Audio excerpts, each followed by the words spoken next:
Bonjour à tous et à toutes, on se retrouve dans cette troisième vidéo autour des Gundam avec ici un petit tutoriel pour déposer des calcos, stickers et autres autocollants qu'on peut trouver dans nos kits. A tout de suite. Donc je commence par montrer les différents produits qu'on va utiliser pour faire ce tuto. Donc la petite tablette de découpe.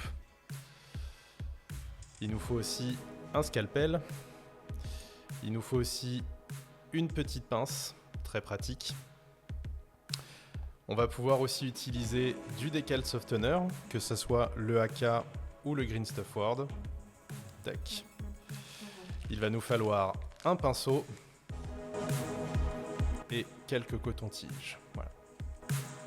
Et donc là, c'est tout le matos dont on peut avoir besoin pour poser des décalcos. Si on a besoin de poser des stickers, à ce moment-là, la petite pince suffit.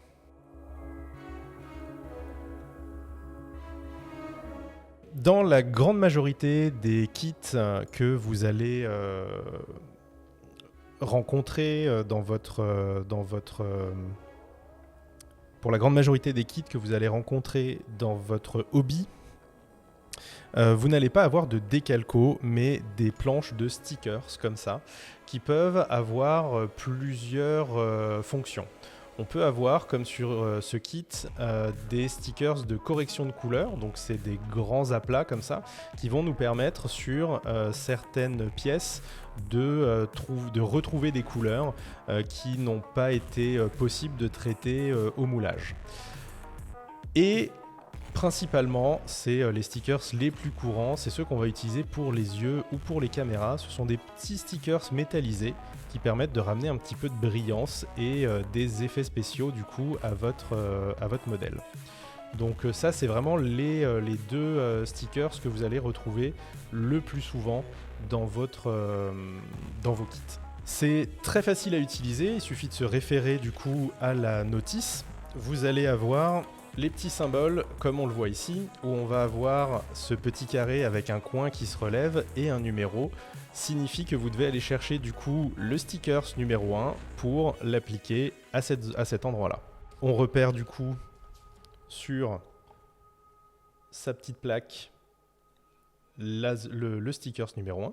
Et je vais pouvoir du coup le récupérer avec une petite pince. Je le décolle avec précaution. Et je viens le coller où l'indique la notice sur la pièce.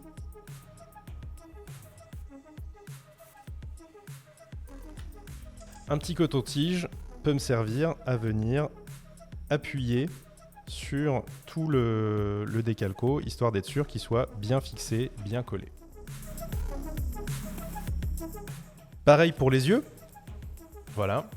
Je peux choisir de les peindre éventuellement. Avec vos talents de peintre, ça ne devrait pas vous poser de soucis. Ils restent relativement accessibles. Mais là, on voit que les yeux sont tout noirs. C'est un petit peu dommage. Et sur la plupart des kits HG ou SD, on va se retrouver avec ce type de rendu. Du coup, on a ces petits stickers qui prennent un petit peu de temps à coller parce qu'ils sont tout petits, mais c'est pas non plus très difficile. Voilà, il suffit de les récupérer avec une petite précelle de modélisme et de venir les déposer au bon endroit. Là encore, je peux venir appuyer dessus avec un coton-tige pour être sûr qu'il soit bien collé sur la zone qu'il faut. Ensuite, il existe un deuxième type de stickers qui sont des stickers de correctif de couleur. Alors ici, ils veulent que je prenne le stickers numéro 6, qui va me servir à modifier une couleur. On voit que c'est des stickers qui sont beaucoup plus grands et qui sont prédécoupés pour venir se positionner sur une forme particulière. Donc ici, ça va venir se coller là. Tac, et ça me permet d'avoir une petite séparation de couleurs supplémentaire qui n'était pas techniquement réalisable sur le kit au moulage. Donc ça demande un peu de pliage, ça demande un peu de précision. et on va pouvoir replier du coup le décalco sur lui-même. Le rendu est intéressant dans le sens où si vous êtes un débutant, que vous n'avez pas de matériel de peinture et que vous avez quand même envie de faire votre méca le plus proprement possible, c'est quand même une solution qui vous permet simplement avec vos doigts d'arriver à un rendu final qui, une fois posé sur votre étagère, sera satisfaisant. Mais comme ici vous êtes tous des peintres, vous vous rendez bien compte que ce résultat est pas forcément le plus propre et pas forcément le plus esthétique, surtout que c'est des choses qui peuvent se décoller au fur et à mesure, on le voit par exemple ici. Donc moi je vous conseillerais de ne pas utiliser ce genre de stickers, sauf cas particulier, mais d'essayer le plus possible de repeindre ce genre de pièces. Un des cas particuliers où l'utilisation du stickers peut être faite, c'est quand il va sur une zone complètement plate, comme ce qu'on a ici sur le bouclier, où du coup là le sticker se positionne vraiment bien. Hop, il suffit de bien l'appliquer au bon endroit, puisqu'il est découpé pour. Voilà. On va venir ensuite appuyer dessus. Et là, ça nous fait une séparation de couleurs qui va pas mal. Voilà, c'est pas parfait, mais ça fonctionne pas mal. Voilà. Là encore, rien de très difficile à repeindre avec toutes les astuces qu'on a. Donc ça, c'est pour les premiers stickers, les fameux... ceux qu'on va retrouver le plus couramment, notamment sur les HG. C'est voilà, la première façon d'ajouter quelques détails, quelques marquages sur ces Gundam, ces Gunpla.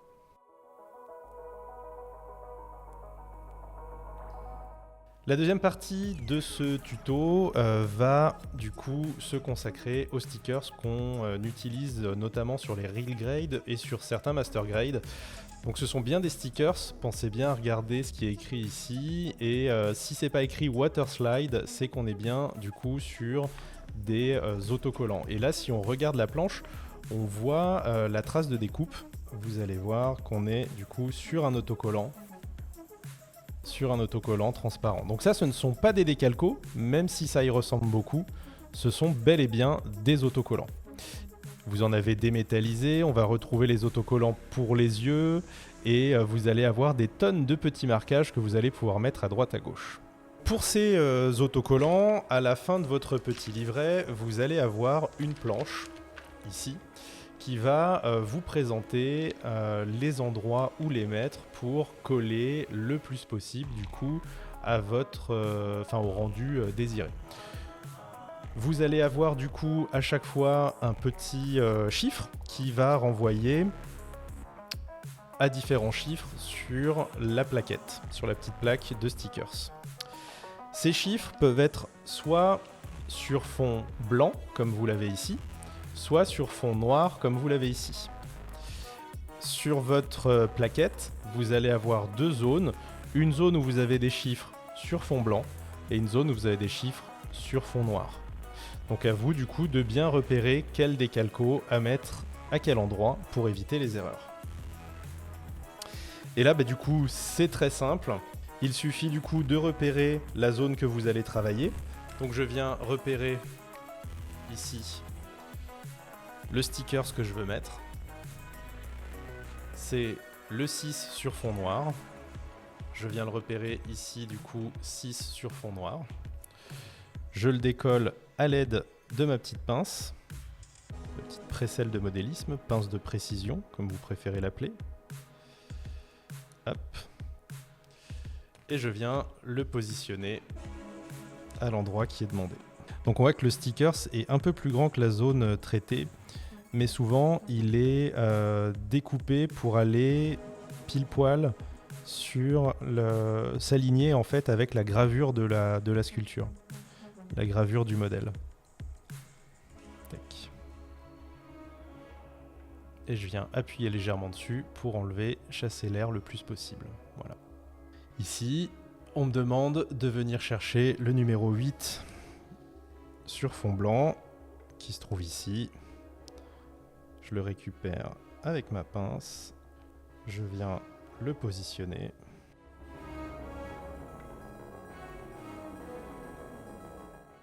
Et j'appuie dessus. Alors pourquoi Bandai fait ce genre de stickers plutôt que de faire des décalcos? Tout simplement en fait pour permettre à tout le monde, sans avoir besoin de matos très compliqué, puisqu'on pourrait presque le faire avec les doigts, mais une petite pince va vous aider. Ils vous permettent comme ça de venir rajouter des détails sur votre mecha de manière très facile. Mais on voit du coup que c'est pas optimal. Le sticker, ça a une légère surépaisseur et puis il est pas complètement transparent. On voit légèrement la marque du stickers et on pourrait préférer avoir des décalcos. Alors il faut savoir que si vous cherchez un petit peu, alors c'est des produits qui sont pas distribués, mais si vous cherchez un petit peu, vous allez pouvoir trouver des alternatives, vous allez pouvoir trouver les mêmes planches en décalco pour venir les poser sur votre mecha. Ça se trouve assez facilement. Mais il va vous falloir du coup des produits supplémentaires et des techniques supplémentaires. C'est là du coup qu'intervient la suite du tuto sur les décalcos. Ici, vous voyez qu'en termes de technique, c'est pas beaucoup plus compliqué que les stickers. Il y en a juste beaucoup plus et ça demande du coup un peu plus de temps. On passe à la troisième partie du coup de ce tuto avec la star du jour, les décalcos. Ici, on est bien sur une planche de décalcomanie avec du coup la petite inscription qui est notée ici. On a bien du coup l'indication marquée Water Slide.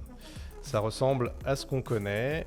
Hop, ici on a le petit vernis qui vient prendre le marquage, on le voit là quand il brille. Hop, quand je fais miroiter, on voit bien la petite surépaisseur de vernis, mais ce ne sont pas des stickers, je ne peux pas les décoller. Ici, comme pour les Real Grade, on va retrouver du coup à la fin de la notice une planche qui va nous indiquer où se trouvent les décalcos, où les positionner et quels sont les chiffres qu'il faut aller chercher. On va donc les retrouver sur notre planche avec les petits numéros qui sont indiqués. Là par exemple pour le torse, j'ai le numéro 1 qui est ici, je le localise, le numéro 1. Alors sur fond blanc il se voit pas très bien, mais je vais du coup pouvoir le découper le plus précisément possible et venir le positionner sur mon mecha. Alors, la partie décalco, c'est souvent quelque chose qui est assez impressionnant pour les débutants, mais c'est pas si compliqué que ça. On a notre Zeta. Pour faire nos décalcos, il va avant tout nous falloir un petit peu d'eau. Je prends un petit récipient et je viens mettre un petit peu d'eau à l'intérieur. Je vais aussi me munir d'un petit morceau d'essuie-tout qui va me permettre de venir dégorger, d'essuyer l'excédent d'eau. Ensuite, une fois que j'ai repéré le décalco que je vais utiliser, je viens découper au plus juste autour de mon décalco, alors avec un scalpel ou avec des ciseaux, hein, c'est à vous de voir ce que vous préférez. Hop. Et je récupère mon petit décalco. Je viens ensuite le tremper légèrement dans l'eau, quelques secondes, le temps que le papier buvard s'imbibe, puis je viens enlever l'excédent d'eau sur un chiffon. Je viens localiser la zone où je dois mettre mon décalco et à l'aide d'un pinceau légèrement humide, je viens positionner mon décalco à l'endroit souhaité.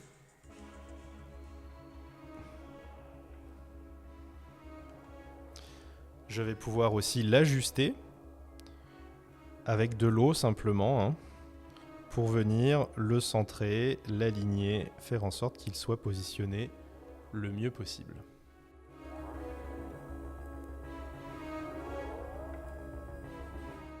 Ensuite, à l'aide d'un petit coton-tige,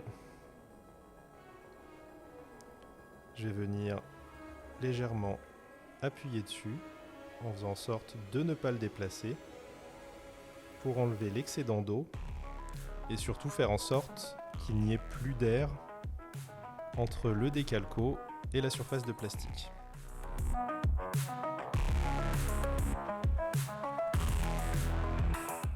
Maintenant, il va falloir que je le laisse sécher avant de faire les autres étapes. Le plus important, c'est de bien localiser là où il se positionne.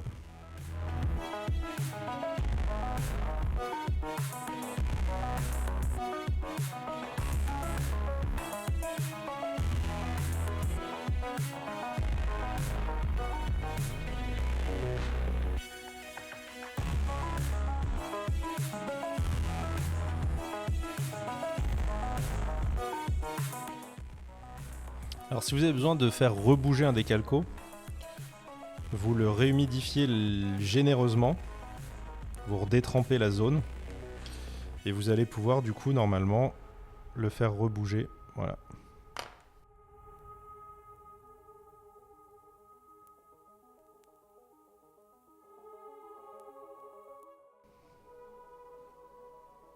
Donc là je tamponne légèrement dessus pour enlever l'excédent d'eau et être sûr qu'il adhère bien à la surface sans laisser de bulles d'air dessous. C'est ça qui évite d'avoir un petit voile blanc au final.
Donc une fois tous vos décalcos positionnés au bon endroit et une fois que vous avez bien laissé sécher du coup l'eau, que l'eau s'est bien évaporée, vous allez pouvoir utiliser un produit qui va finir de fixer le décalco, voire lui permettre de s'adapter à une forme particulière, par exemple sur une épaulette de Space Marine, ou si on a des creux comme ici, faire en sorte que du coup ils viennent se positionner comme il faut dans les creux.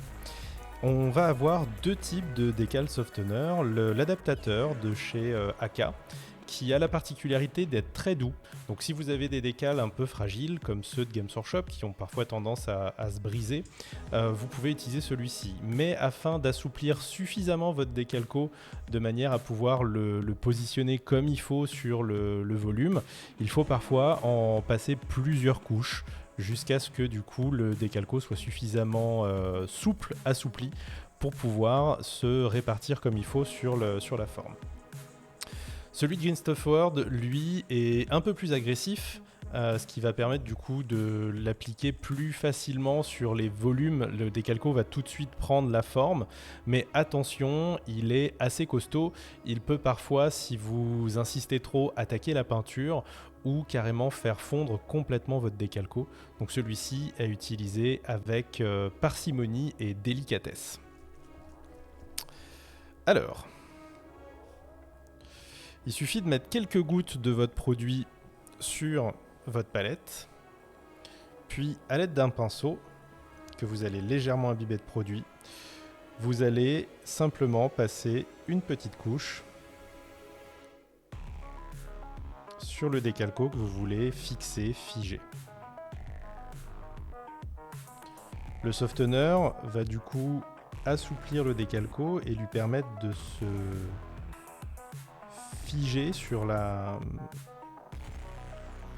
forme, sur la zone où vous voulez le fixer.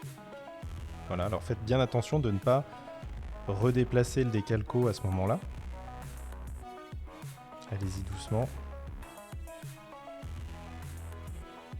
Il va aussi permettre déjà au décalco de mieux tenir à la surface et d'éviter de se redéplacer. Le fait qu'il fonde et qu'il s'incruste un petit peu sur place permet de le tenir un peu plus fermement déjà. Alors faites attention de ne pas trop manipuler le décalco pendant que vous passez ce produit, surtout le Green Stuff World, puisque comme il est assez agressif, là tant que je reste sur une surface plane et que je ne bouge pas le décalco, je ne vais pas avoir de soucis. Mais si je suis sur une surface en volume et que je m'amuse à décaler le décalco, alors là, ça peut vite tourner au drame. Je garde les 2 derniers pour la fin. Hop, puisque ceux-là ont une petite encoche à venir prendre. Ils viennent se poser en fait sur une ligne d'assemblage. Du coup, le décalco doit venir prendre le volume. Donc là, ce que je fais, c'est qu'une fois le produit appliqué, je le laisse agir quelques secondes. Je le laisse agir quelques secondes, puis avec la pointe du pinceau, très délicatement, je viens l'inclure dans le volume. Voilà. Attention, là il a commencé à froisser, il ne faut plus y toucher. Donc là, si vous ne manipulez pas à outrance votre méca, vous n'avez pas forcément besoin de plus fixer les décalcos que ça. Le décal softener de Green Stuff World les fige quand même vraiment bien. Si vous le souhaitez, pour plus de sécurité, vous pouvez appliquer un vernis mat en bombe ou à l'aérographe sur l'intégralité de votre méca pour finir de sceller votre travail, que ce soit le panel lining ou les décalcos, et avoir un rendu du coup solide. J'espère que ce tuto vous a plu. Vous pourrez retrouver l'intégralité des produits utilisés dans la description de la vidéo. Si vous avez besoin d'autre chose, c'est sur le site wargamespirit.fr. Retrouvez-nous sur nos réseaux sociaux, Instagram, Twitter, X, TikTok, mais aussi Discord afin de partager vos projets, et en live sur Twitch de 13h30 à 19h, sauf le mercredi et le dimanche. À bientôt!